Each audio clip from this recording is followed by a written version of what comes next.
Good morning, boys and girls. Welcome to this week's Making Meaning lesson. This week we'll be discussing the story In My Own Backyard. During this week's unit, I want you to think about the important ideas and supporting details in a narrative nonfiction story.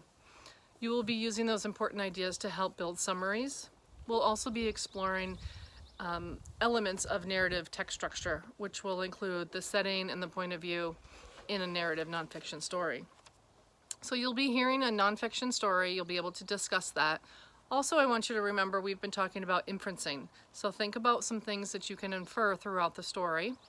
And I want you to think about what life could possibly be like in the past. Some vocabulary words that we have this week are a scythe, which is a tool used for cutting grass and crops. Water wheel is a word in the book this week, and it's a large wheel that was used by water in the past that would help power machines and mills and factories. Coral, you're all familiar with coral. It's a group of hard skeleton on tiny sea creatures. Algae are water plants that have no roots or stems, and also that comes up in the story are sponges and sea fans. I wasn't sure quite what a sea fan was. I had never heard sea fan as a term, but it's a sea creature that lives on rocks and surfaces under the water. So once I heard that term, I remember that I had seen some throughout my life.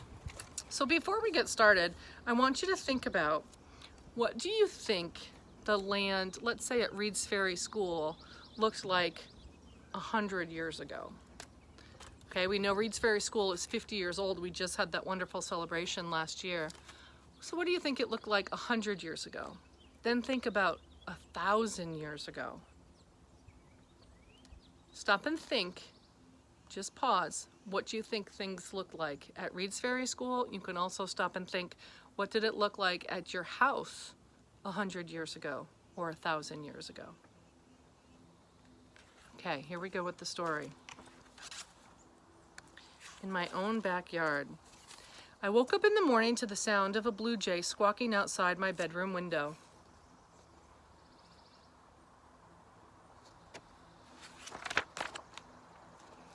Raising the window shade, I wondered how many other jays had lived in my backyard.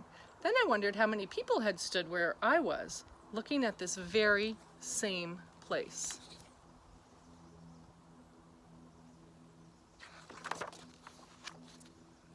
To my surprise, as I looked across my mother's garden towards the brook, my backyard began to look like a farm. People were cutting hay with old-fashioned scythes like I had seen in pictures. Next to the brook was a strange old building with a water wheel. The hills were plowed fields for growing hay and corn. What I was seeing out my window was my backyard 100 years ago.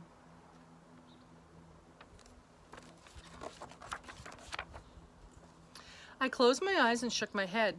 When I looked again, the farm was gone, and people were using a team of oxen to drag a tree trunk to the building beside the brook.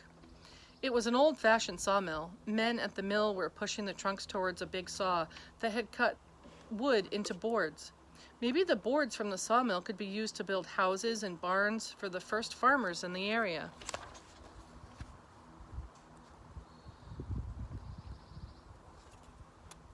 Some great illustrations in this story. Then, all at once, right before my eyes, the sawmill disappeared. A covered wagon and a band of settlers were trying to find their way through the river valley that was my backyard. Their wagon carried food, books, clothing, and iron tools. Their leader was asking the frontiersmen about what lay ahead. The settlers were using my backyard as a stopping place as they looked for a place to build a log cabin.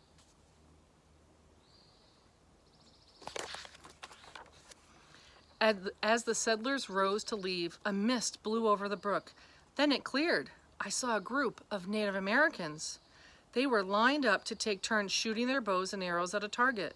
In the same spot where our summer barbecue is today, a woman was cooking meat that sizzled over a fire. Newly picked corn and squash, acorns and berries made me think that this must be a harvest celebration before the first settlers came from Europe.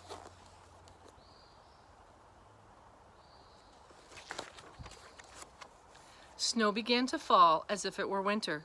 Through the swirling blizzard, I sensed that it was time moving backwards very quickly. 1,000 years ago, 10,000 years ago, back in a time when the great ice sheets moved down from the north and covered the land. When the snow let up, my backyard was covered with blue-white ice, a mile thick as its highest peak. The only sound was the ice creaking and scraping the rocks and frozen land as the ice moved forward with a mighty weight.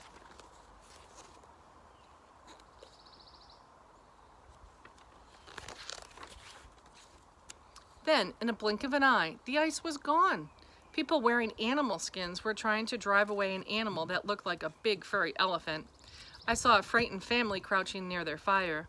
They were holding tools made of stone. I could see paintings on a flat rock wall of the shelter where they slept.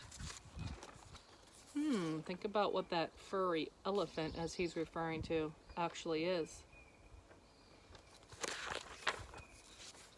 Then the animal and the people ran away, and it looked much warmer in my backyard. Tall grass and giant trees grew in the land with wild beauty, a land where no person had ever walked. The animals did not look quite like the ones that I had seen at the zoo. As they came back to the brook to drink, I understood that this valley belonged to these creatures. They looked like distant relatives of camels, giraffes, hippos, monkeys, and other animals that were no longer anywhere near my backyard.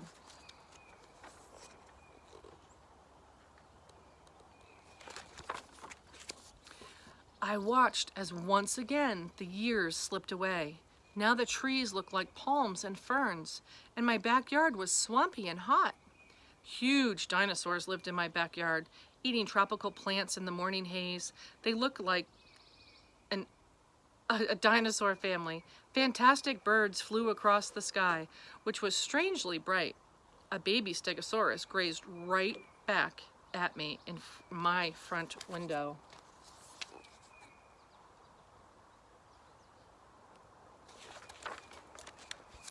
In my wildest dreams were nothing compared to the backyard millions of years ago.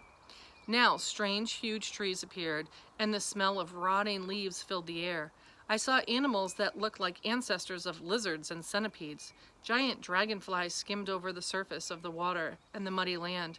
The trees had green trunks, but I could not see far between them because the air was thick, a thick mist.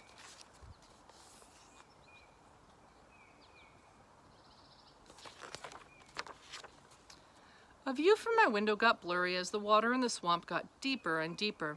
When the land was all underwater, a huge fish with big teeth swam by, chasing two sharks.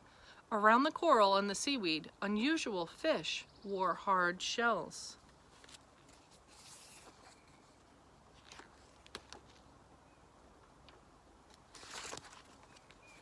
Then the waters began to get shallow. The fish disappeared and the plants sank down to mostly green and blue algae.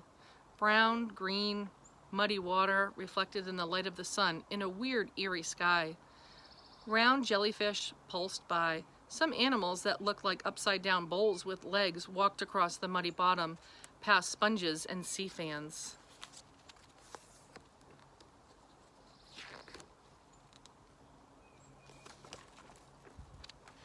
When I caught a glimpse of the world so strange that I could hardly believe my eyes, there was a beach with hissing springs and the only life that was in the form of strange dome-shaped algae. A volcano belched smoke in the distance. It was hard to believe that this place was my backyard 4 billion years ago, at the beginning of the life of our planet. So we talked about going back 100 years and 1,000 years, but he went back even further to think about what the land was like at his home. I jumped as my mother's voice called me. "Come to breakfast, dear." Her voice pulled me out of the past and into the present.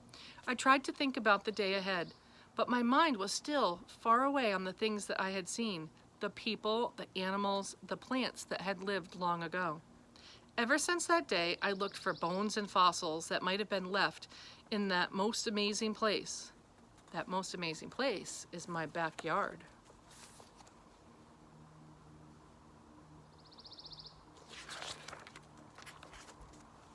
And there we have in my own backyard. So stop and think about some of those questions that I started with before the story.